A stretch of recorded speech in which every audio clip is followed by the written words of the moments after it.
Hai, hello, selamat sejahtera dan selamat datang ke video ini. Dalam video ini, saya dan kumpulan saya akan menerangkan tentang tanggungjawab individu terhadap keluarga. Sebelum saya meneruskan video ini, saya akan memperkenalkan ahli-ahli kumpulan saya. Yang pertama, saya Si Iswan Lau. Yang kedua, Habila Shini.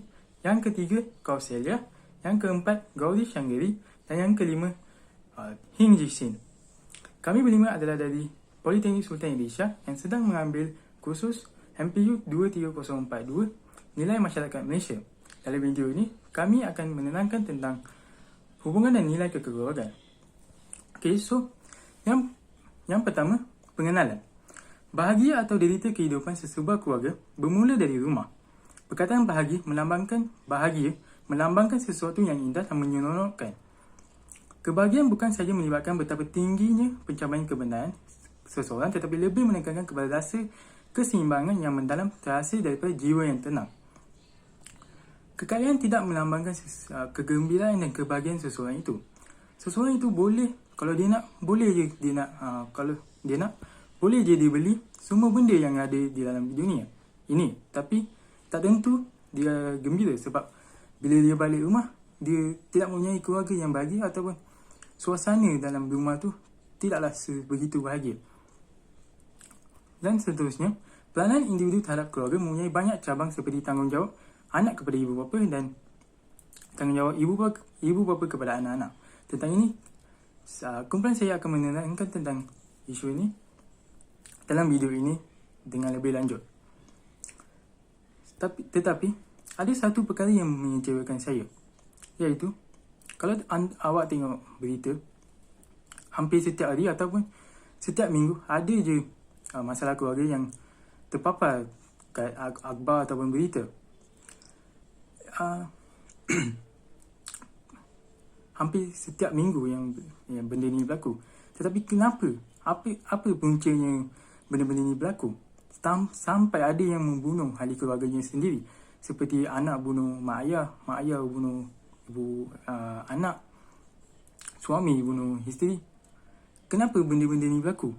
Adakah ianya sebab kurang didikan dan ajaran ibu bapa, ataupun kurang kasih sayang, ataupun kurang perancangan sebelum memulakan sesebuah keluarga? Sebab apabila memulakan sesebuah keluarga, kita perlulah fikir masa-masa dan berbincang dengan pasangan hidup kita sebelum kita memulakan sesebuah keluarga. Sebab keluarga tu bukanlah perkara yang mudah untuk dikekalkan dan dijaga. So,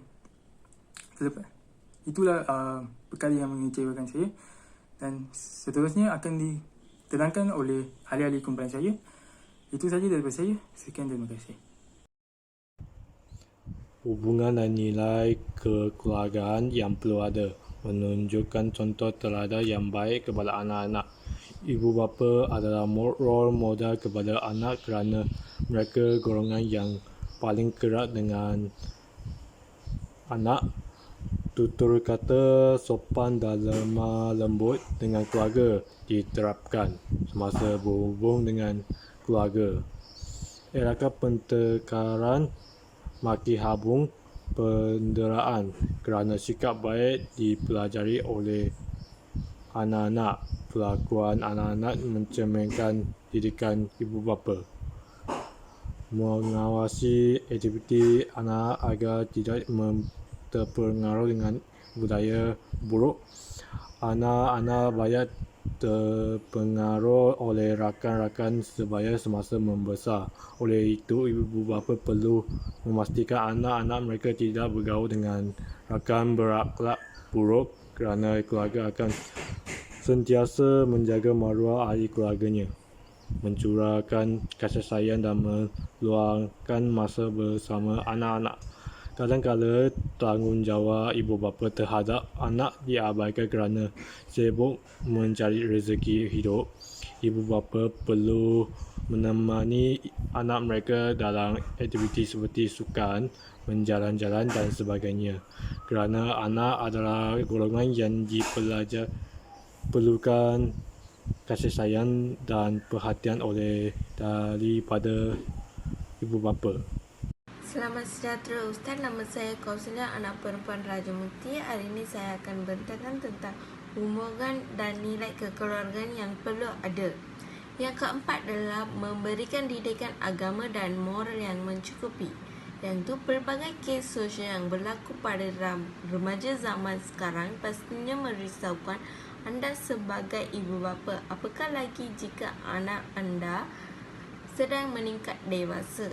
Oleh itu, berikan didikan agama dan moral yang mencukupi kerana ia dapat membantu nilai sosial yang tinggi di kalangan anak-anak. Seterusnya, yang kelima adalah saling menghormati antara satu sama lain. Wujudnya, suasana dan sikap saling menghormati antara satu sama lain di kalangan anak-anak dan ahli keluarga.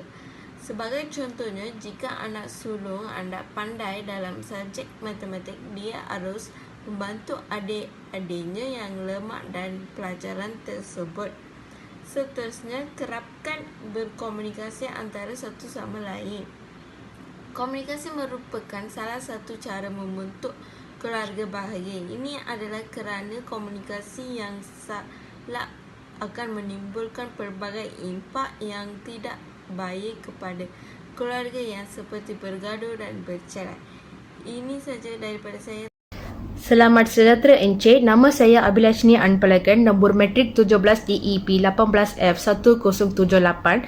Terlebih dahulu, saya ingin mengucapkan terima kasih kepada saudari Kausalia atas pembentangan tentang hubungan dan nilai kekeluargaan yang perlu ada. Sekarang, saya akan membentangkan tentang tajuk konsep perhadapan, iaitu antara peranan individu dalam keluarga. Poin yang pertama ialah membentuk keluarga bahagia. Setiap individu perlu memberi kasih sayang sebab kasih sayang memberi pengaruh besar dalam kehidupan seseorang. Kasih sayang merupakan satu cetusan emosi terhadap sesuatu atau seseorang. Ia melibatkan suasana, sikap dan harapan seseorang atau sesuatu yang lain. Jangan membunyikan perasaan cinta dan kasih sayang, dan perasaan itu perlulah disokong melalui belayan dan pemahaman yang ikhlas. Poin yang kedua ialah setiap individu perlu mengingati tarikh-tarikh penting dalam keluarga. Okey, isi yang kedua ialah menyediakan makanan, tempat tinggal dan pakaian. Setiap individu perlu membeli keperluan bersama-sama. Lepas tu, setiap individu saling membantu dalam kerja-kerja rumah. Lastnya, setiap individu perlu menyediakan tempat tinggal dan pakaian untuk ahli keluarga yang lain.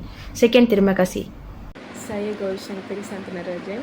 Sekarang saya terangkan tentang pendidikan anak-anak yang terbagi kepada 3. Yang pertama, sentiasa membimbing anak-anak. Yang kedua, memberi motivasi kepada anak-anak. Yang ketiga, memberi contoh teladan yang baik. Yang pertama, sentiasa membimbing anak-anak seperti sentiasa membantu anak-anak untuk menyiapkan kerja sekolah, berbincang tentang pelajaran anak-anak dan menyemak buku latihan pelajaran anak-anak. Yang kedua, memberi motivasi kepada anak-anak seperti menunjukkan rasa kagum dan bangga jika anak-anak mendapat markah yang tinggi atau pujian dalam ujian atau peperiksaan di sekolah. Ini akan boleh menambahkan lagi keyakinan anak-anak. Berikan pujian untuk menambahkan lagi semangatnya untuk belajar dan mencapai kejayaan. Yang tak terakhir ialah memberi contoh teladan yang baik, seperti perlu ada model yang boleh dijadikan contoh teladan oleh anak-anak, dan model yang terbaik ialah ibu bapa itu sendiri. Terima kasih.